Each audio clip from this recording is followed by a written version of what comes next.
Welcome to TradeTheMBI.com. This is John. This report is for the 13th of January. None of this is a surprise to us as we look at what was going on here. We saw our steel here on the DOC rising well above that 7.5, indicating that short-term buyers pretty much only thing keeping things from cascading lower. So we then look at our MBI where we're looking at magenta rising over yellow, and that usually is your ability to hold support.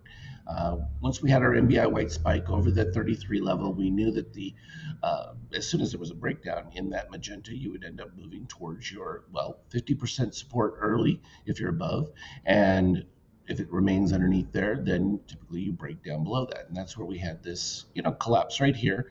We had the MBI white spike, magenta was slightly over, but cascading lower, and then we look at our DOC orange here, and if it's between cyan and red at above negative 7.5, you have a continuation. Always works that way. We can go back here and look at previous examples going back into early August where you had that cyan continuation, and then it's right here when you get that breakdown below the 7.5, and you start to get a little bit of that sideways action. And if you're able to get a power move even when you haven't had the reset, it takes that, like in this case, midterm buyers in the green to push things back over. Well, we don't have that in this particular case. You don't have red long-term buyers or midterm buyers, as we like to relate it to the effectiveness of what those readings indicate.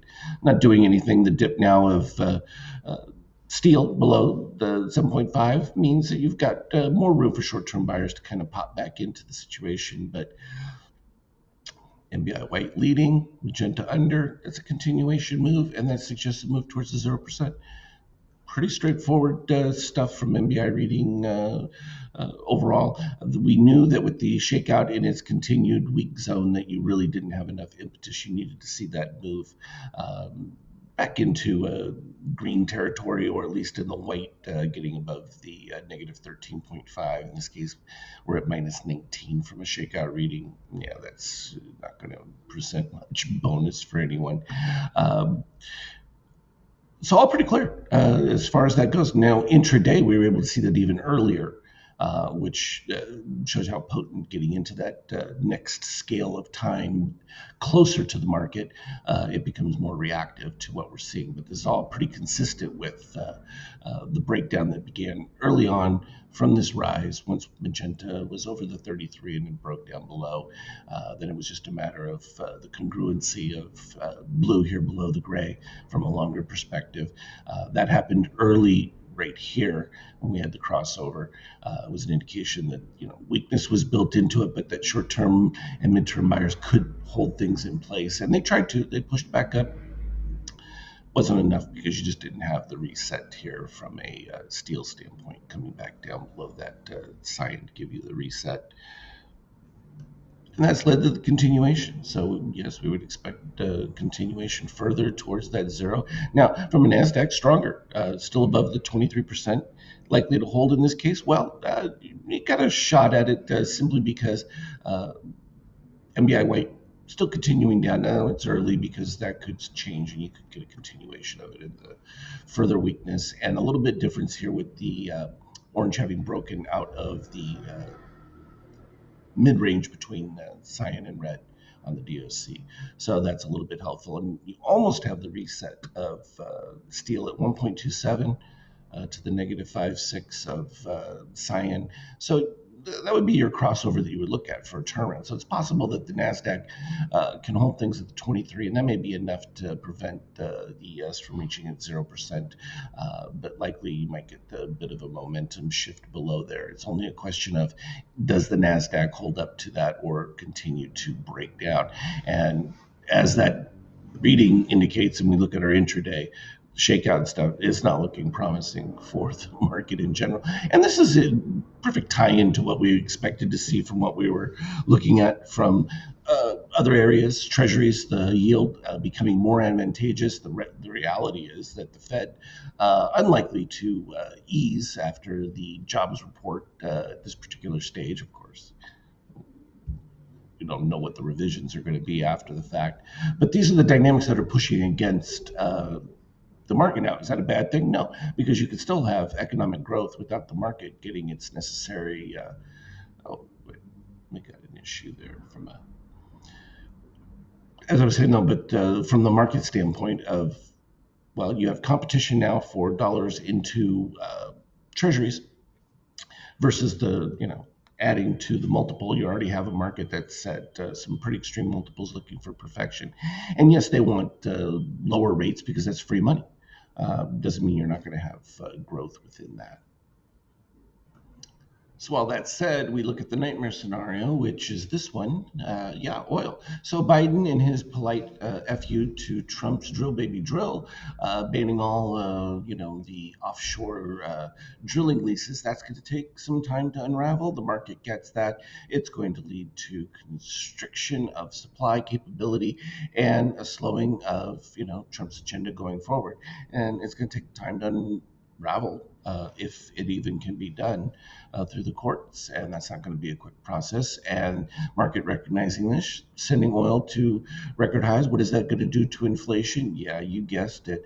It's going to spike that number, exactly what the Fed was saying that they believe Trump's policies were going to do. But in fact, we see that it's basically an extension of Biden policies doing the exact same thing they have been doing for the last multiple years, which is inflationary. What does that do to the euro? Well, it's a nightmare because at the end of the day, your money's better off at the higher rates that the U.S. is going to stay at, and therefore the political element also added into Europe. You've got the Romanians obviously have to redo an election because the EU didn't like the outcome and claim Russian interference. Where have we heard that one before? And now they're saying the same thing about Germany, even though they haven't voted. They said if the AfD wins, then they're going to do the same thing because obviously the EU can dictate who gets elected where, which I think is probably an in-your-face to members of the EU that they don't live in a democracy and they haven't since the establishment of the EU. But whatever, you're down to 102. This is lucky that they're even at 102. I mean, as I've pointed out to you, it should have been subpar for some time. It's just a realization. It's hard for them to come to grips with the fact that EU may not survive the Trump years, and that's just a reality of things. It's sort of like the people who couldn't predict, as I did, and why I left California in the area exactly that burned. You can see the policies had set in place, in motion, something that was an inevitability. This isn't a surprise, as tragic as it is. It was well foreseen. When I first moved into the area in Pasadena, northern part of Altadena area, we had early fires and this idea that they weren't going to clear brush for environmental reasons. They stopped maintaining fire roads. These were all given realities. And the Santa Anas are nothing new. They come every year. Everybody knew it. They've just been lucky up to this point. It's sort of like, building your house on the sand. It can last for a while, but at some point, there's going to be a wave that's going to wash the sand away and everything collapses. Well, that's the exact same thing that just happened there. Gold, still latent from a standpoint of where we see what oil's doing, what inflation's going to do. So oil is definitely going to drive gold even further. And that will, as the numbers come through, result in an additional move in Bitcoin. Same with all the other cryptos are going to benefit from that. And of course, you're now less than 10 days away from a change in viewpoint about crypto and how that gets implemented into policy. We'll see. Those are, still the unknowns. And some, ETH still has more of the other regulatory issues. But again, still a big bonus. Now, of course, when the market fades and declines, and then a lot of people remove their money to use it to cover the hedges that they made in the regular market, and that causes a little bit of upheaval. So when we turn to the 50K here, you begin to see how that build started to take place. White NBI kept leading, pushing us towards the 0% each time. Once magenta popped up, you had these attempts at running back to the 50%, got right up to the edge of it, unable to do anything because NBI white spike led right in the middle of the day there. And once that took place, Magenta actually moved underneath pretty darn quick at that particular stage. You did get the steel coming back in here, but of course, with orange stuck in between cyan and red and declining red, what do you get? Yeah, that's right, an expectation of the break of support.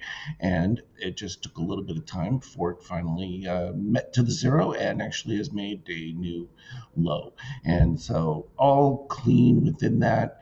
We can move into the current EU session right now, also extremely weak off this because what's the impetus for the opposite side? If we go back to what it looked like during the day, it all started with that jobs report coming through and the implication that you weren't going to get your desired Fed rate cut.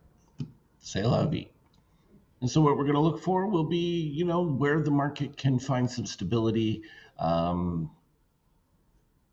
Not likely to find anything relevant at this particular stage. I think that you're still just going to have this continuation of back and forth with broader weakness because everything indicates that, you're not going to have easy money just yet, and it's going to take some time before things start to unfold. And so the speed and veracity of Trump coming in is going to be delayed because of the actions that Biden and them have done prior to. So the market's not all that optimistic at this stage as it was prior to, because you can see the effect policy has on these realities, and it makes a difference. So as always, anything relevant, I'll put on the Skype chat. Have a good one. Trade well.